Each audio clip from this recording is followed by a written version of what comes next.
우리들의 인생은 늘 무언가를 선택하면서 살아가야 합니다. 私たちの人生は常に何かを選択しながら生きていかなければなりません。 어느 학교를 갈 것인가, 어느 직장을 갈 것인가 등. どの学校に行くのか、どの職場に行くのかなど、 제가 일본을 오게 된 것도 저의 선택이었습니다. 私が日本に来ることになったのも私の選択でした。 물론 하나님께서 인도하신 것이지만요. もちろん神様が導かれたことではありますが、 일본으로 오기 전부터 일본에서 다닐 교회를 찾고 있었는데요. 日本に来る前から日本で通う教会を探していました。 그때 일본에 먼저 와 있는 선배 언니가 있었습니다. その頃、先に日本に来ていた先輩のお姉さんがいました。 선배 언니는 교회를 다니지 않았는데 제가 언니에게 교회를 찾아달라고 했습니다. 先輩のお姉さんは教会に通っていない方だったんですが、私が教会を探してほしいとお願いしたんです。 그때부터 선배는 교회 다니는 사람을 눈여겨보기 시작했어요. それ以来お姉さんは教会に通う人をよく観察するようになったそうです。 누가 성실하게 교회를 잘 다니나 誰が誠実に教会に通ってるんだろうか。 살펴보다가 한 사람을 선택해서 저에게 소개시켜줬습니다. 観察しながら一人を選んで私に紹介してくれました。 누구일까요? 誰だと思いますか？ 여러분도 잘 아시는 분입니다. 皆さんもよく知っている方です。 기령순 전도사님이세요. ギリヨンスン伝道師先生です。 교회를 다니지 않는 분이 길 전도사님을 택해서 저에게 소개를 시켜줬습니다. 教会に通っていない方がギル伝道師先生を選んで私に紹介してくれたんですね。 선배 언니가 사람을 보는 눈이 있는 것 같아요. 先輩のお姉さんは人を見る目があるようです。 저는 선배를 통해서 교회를 가게 되었고요. 좋은 목회자를 만날 수 있게 되었습니다. 私は先輩を通じて教会に行くことになり、良い牧会者に出会うことができました。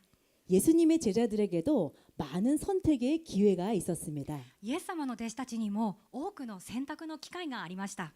예수님께서 제자로 부르셨을 때 그 말씀을 믿고 따를 것인가 말 것인가를 선택해야 했어요. イエス様が弟子として召したとき、その御言葉を信じて従うか否かを選択しなければなりませんでした。 우리가 알고 있는 12명의 제자 외에도 많은 제자들이 있었습니다. 私たちが知っている12人の弟子以外にも多くの弟子がいました。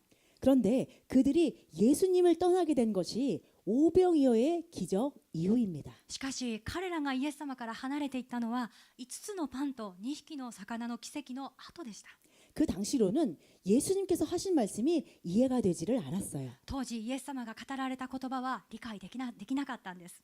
요한복음 6장 53절의 말씀입니다. ヨハネによる福音書6章53節の御言葉です。 예수께서 이르시되 내가 진실로 진실로 너희에게 이르노니 인자의 살을 먹지 아니하고 인자의 피를 마시지 아니하면 너희 속에 생명이 없느니라. イエスは彼らに言われた。誠に誠にあなた方に言います。人の子の肉を食べ、その血を飲まなければあなた方のうちに命はありません。 지금의 우리들은 이 말씀이 어떤 말씀보다도 중요하다는 것을 잘 알고 있죠. 今の私たちはこの御言葉が何よりも重要であるということをよく知っています。 그러나 이 말씀을 하신 후부터 제자들 중에 많은 사람이 떠나가고요. しかしこの御言葉を語られた後から弟子たちのうち多くが去っていき、 다시는 예수님과 함께 다니지 않았다라고 성경에서는 말씀합니다. 再びイエス様と共に歩むことはなかったと聖書は記しています。 그렇지만 12제자들은 예수님을 떠나지 않았고 예수님께 남아 있었어요. それでも12弟子たちはイエス様を離れずイエス様のそばにとどまりました。 저의 이야기인데요. 私の話なのですが、 하나님의 훈련 속에서 고쳐지고 깎여져야 할 때가 있잖아요. 神様の訓練の中で直され砕かれるべき時がありますよね。 저에게는 고쳐야 할 부분이 많았어요. 그래서 마음이 힘들었습니다. 私には直すべき部分がたくさんありましたので、だから心がつらかったのです。 전에 다니던 교회에서는 큰 부딪힘 없이 신앙생활을 했었는데요. 以前通っていた教会では大きくぶつかることもなく信仰生活を送っていました。 그런데 아가페 교회에서 말씀을 통해서 저의 죄들이 드러나면서 그것을 보면서 몹시 괴로웠습니다. しかしアガペ教会で御言葉を通して私の罪があらわになるのを見て苦しく感じました。 말씀에 순종하는 것도 힘이 들어서 도망가고 싶었어요. 御言葉に従うことも辛くて逃げ出したかったのです。 지금 돌이켜보면 그냥 편안하게 신앙생활을 하고 싶었던 거예요. 今振り返ってみると、ただ楽に信仰生活を送りたいだけだったんです。 다른 교회는 참 편안하게 교회를 다닐 것 같은데 이렇게 힘이 들어야 하나? 他の教会では本当に楽に教会に通っているように見えるのに、こんなに苦しまなければならないんだろうか。 저는 아무에게도 알리지 않고 조용히 교회를 떠날 거야 하고 와타시와 마음을 먹었습니다. 私は誰にも知らせず静かに教会を去ろうと決心しました。 그런데 제 마음속에서 계속해서 이런 말씀이 들리는 거예요. ところが私の心の中でずっとこんな御言葉が聞こえ続けるんです。 영생의 말씀이 이곳에 있으니. 永遠の命の御言葉がここにあるのだから。 네, 지금 영생의 말씀이라고 말씀하셨나요? 今永遠の命の御言葉とおっしゃいましたか？ 저는 교회를 떠나려고 하고 있었는데요. 私は教会を離れようとしているのに、 성령님께서 이곳 아가페 교회에 영생의 말씀이 있다라고 말씀하시는 거예요. 聖霊様はこのアガペ教会に永遠の命の御言葉があるとおっしゃっているのです。 사실 저는 그때까지 이 말을 베드로가 한 말인 줄 몰랐어요. 実はその時、この言葉がペテロの発言だとは知りませんでした。 성경 어딘가에 이런 말씀이 있었는데라고만 생각했습니다. 聖書のどこかにこんな言葉があるんだなとだけ思っていました。 요한복음에서 베드로는 예수님께 이렇게 고백합니다. ヨハネの福音書でペテロはイエス様にこう告白します。 주여, 영생의 말씀이 주께 있사오니 우리가 누구에게로 가오리까?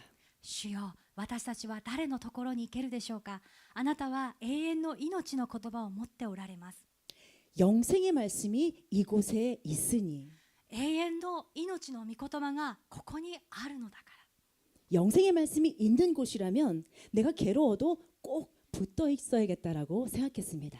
永遠の命の御言葉がある場所なら、たとえ苦しんでも必ずついていこうと考えました。 저는 성령님의 말씀 때문에 교회를 떠나지 않는 선택을 하게 되었어요. 私は聖霊様の御言葉のために教会を離れないという選択をしました。 예수님께서 내가 생명의 떡이다. 내 살을 먹고 내 피를 마셔라. イエス様が私は命のパンである。私の肉を食べ、私の血を飲みなさい。 이런 받아들이기 힘든 말을 하니까 사람들이 다 떠나려고 합니다. このような受け入れがたい御言葉を語られたので、人々は皆去ろうとします。 그때 예수님께서 내 말이 너희를 시험 들게 하였느냐라고 물었어요. その時イエス様は、私の話があなた方をつまずかせるのかと尋ねられました。 이때 베드로는 영생의 말씀이 주께 있사오니 우리가 어디로 가오리까라고 말합니다. するとペテロは、主よ、私たちは誰のところに行けるでしょうか。あなたは永遠の命の言葉を持っておられますと言いました。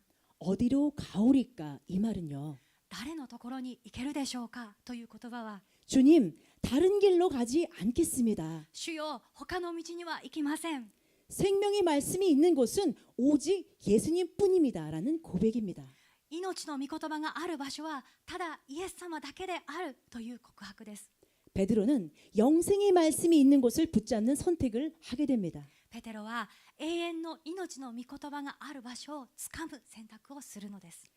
예전에 영생의 말씀이 있는 곳을 그 교회를 찾아다니던 어떤 젊은 청년 둘이 있었습니다. かつて永遠の命の御言葉がある教会を探し歩いていた2人の若い青年がいました。 그분들이 다니던 교회에는 어떤 문제가 있었다고 합니다. その方々が通っていた教会に問題があったそうです。 그래서 정말 하나님께서 기뻐하시는 교회는 어디일까 하고 교회를 찾아다녔어요. それで本当に神様が喜ばれる教会はどこだろうかと教会を探し回りました。 그리고 그들이 기도하고 찾고 선택한 곳은 아가페 교회였습니다. そして彼らが祈りながら探し選び出した場所がアガペ教会でした。 이 젊은이 두 명은 아가페 교회를 다니게 되었어요. この2人の若者はアガペ教会に通うようになりました。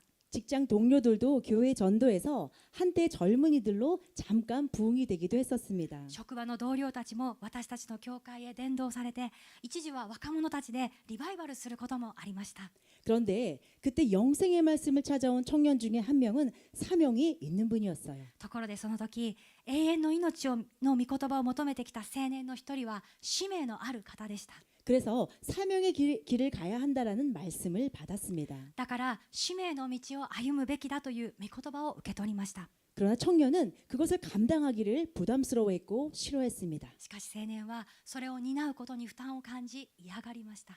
하나님의 사명을 감당하는 말씀이 그 청년에게 걸림이 되었던 것이었어요. 神様の使命を担わなければならないという言葉がその青年にとって妨げとなっていたんです。 그래서 영생의 말씀을 찾아서 아가페 교회를 왔지만 결국 교회를 나가게 되었습니다. それで永遠の御言葉を求めアガペ教会に来たものの結局教会を去ることになりました。 그리고 마지막 한 명만 교회에 남게 되었어요. そして最後には一人だけが教会に残ることになりました。 그 청년은 아가페 교회에서 신학교에도 들어가고 사명의 길을 잘 걷고 있습니다. この青年はアガペ教会で進学校にも入り使命の道を歩んでいます。 자신의 생각과 다르다고 말씀에 시험이 들어서요. 自分の考えと違うから御言葉で試みに遭い 예수님을 떠난 제자들처럼 그때 젊은이들도 교회를 떠났었습니다. イエス様を離れた弟子たちのようにあの時若者たちも教会を離れていきました。 성경에 영생을 얻으려면 어떻게 해야 하는지 묻는 부자 청년이 있었습니다. 聖書には永遠の命を得るためにはどうすればよいかと尋ねる金持ちの青年がいました。 그런데 부자 청년은 바리새인들이나 서기관들처럼 예수님을 시험하려 들지 않았어요. しかし金持ちの青年はパリサイ人や立法学者のようにイエス様を試みようとはしなかったんです。 또 믿음을 내세우려고 질문한 것이 아니라 궁금한 것을 묻기 위해서 왔습니다. また信仰を誇示するために質問したのでもなく疑問に思ったことを尋ねに来たんです。 마가복음 10장 17절에 이렇게 질문합니다. マルコの福音書10章17節でこう質問します。 예수께서 길을 나가실새 한 사람이 달려와서 꿇어앉아 묻자오되 선한 선생님이여 내가 무엇을 하여야 영생을 얻으리이까. イエスが道に出て行かれると一人の人が駆け寄り見舞いにひざまずいて尋ねた。良い先生、永遠の命を受け継ぐためには何をしたらよいでしょうか。 이 청년은 율법을 어려서부터 잘 지키는 사람이었습니다. この青年は幼い頃から立法を忠実に守ってきた人でした。 부자이기도 한 이 청년은 아주 반듯하고 예의도 바른 사람이었을지 모릅니다. 金持ちでもあったその青年はとてもきちんとした礼儀正しい人だったのかもしれません。 그런 청년이 예수님께 진리의 말씀이 있다는 것을 알고 나와서 무릎을 꿇었어요. そんな青年がイエス様に真理の御言葉があるということを知り出てきてひざまずきます。 그리고 자기가 어떻게 해야지 영생을 얻을 수 있을지에 대해서 물었습니다. そして自分がどうすれば永遠の命を得られるのか尋ねました。 예수님께서 청년에게 내게 있는 것을 팔아서 가난한 사람들에게 주어라. イエス様は青年に向かって持っているものを売り払い貧しい人々に与えなさい。 그러면 하늘의 보화가 너에게 있을 것이다 라고 말씀해 주셨습니다. そうすれば天に宝を持つことになりますとおっしゃいました。 부자 청년이 영생을 얻을 수 있는 길을 알려주신 거예요. 金持ちの青年が永遠の命を得る道を示されたんです。 그러나 그는 재물이 많음으로 근심하고 슬퍼하며 예수님을 떠났다라고 기록하고 있습니다. しかし彼は財産が多かったため憂い悲しみながらイエス様の元を去ったと記されています。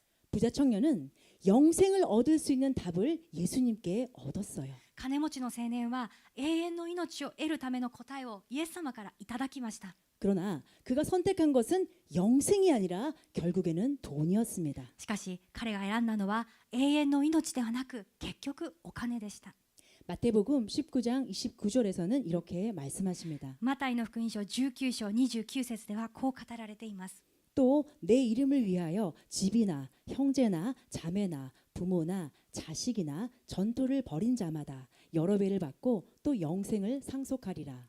また私の名のために家、兄弟、姉妹、父、母、子供、畑を捨てた者は皆その100倍を受けまた永遠の命を受け継ぎます。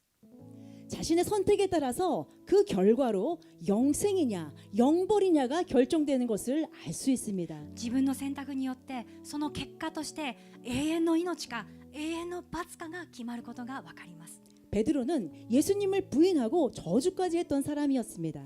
ペテロはイエス様を否み呪いまでかけた人物でした。 그러나 회개하고 다시 제자의 자리로 돌아왔어요. しかし悔い改めて再び弟子としての立場に戻りました。 베드로의 믿음은 가끔은 오락가락하기도 했습니다. ペテロの信仰は時々揺れ動くこともありました。 그러나 그의 인생에서 결정적인 순간에는 믿음을 담대하게 선택하는 제자였습니다. しかし彼の人生における決定的な瞬間には信仰を大胆に選ぶ弟子でした。 그래서 핍박 속에서 예수님을 증거하는 반석과 같은 믿음의 사람이 되었어요. ですから迫害の中でもイエス様を証しする岩のような信仰の人となり、 인생의 마지막에는 십자가에 거꾸려 매달려 순교하는 영광을 얻게 됩니다. 人生の最後には十字架に逆さまに吊るされて殉教するという栄光を得ることになります。 성도 여러분, 生徒の皆さん、 2026년도를 맞이한 우리들은요, 지금까지 그랬던 것과 같이 2026年を迎える私たちはこれまでもそうであったように、 올해도 믿음 생활 가운데서 수많은 크고 작은 선택을 해야 합니다. 今年も信仰生活の中で数多くの大小の選択をしなければなりません。 수많은 선택 앞에서 하나님께서 기뻐하시는 선택을 해야 하겠습니다. 数多くの選択の前で神様が喜ばれる選択をしなければなりません。 그 무엇보다도 중요한 것, 何よりも重要なことは 하나님의 영생의 말씀을 떠나지 않는 선택을 하는 저와 여러분 되시기를 소원합니다. 神様の永遠の命の御言葉から離れない選択をする私と皆さんになることを願います。 그 안에서 주님의 생명의 말씀을 사모하며 말씀의 인도하심을 따라갈 때 その中で主の命の御言葉を慕い求め、御言葉の導きに従っていくとき、 하나님의 영광을 보게 될 줄 믿습니다. 神様の栄光を見ることを信じます。アメン。 2026년도 주님의 영생의 말씀이 있는 곳에서 2026年も主の永遠の命の御言葉のある場所で 하나님의 말씀에 순종하며 생명의 길을 걸어가는 저와 여러분 되시기를 소원합니다. 御言葉に従って命の道を歩む私と皆さんとなりますようにお願いします。 아멘.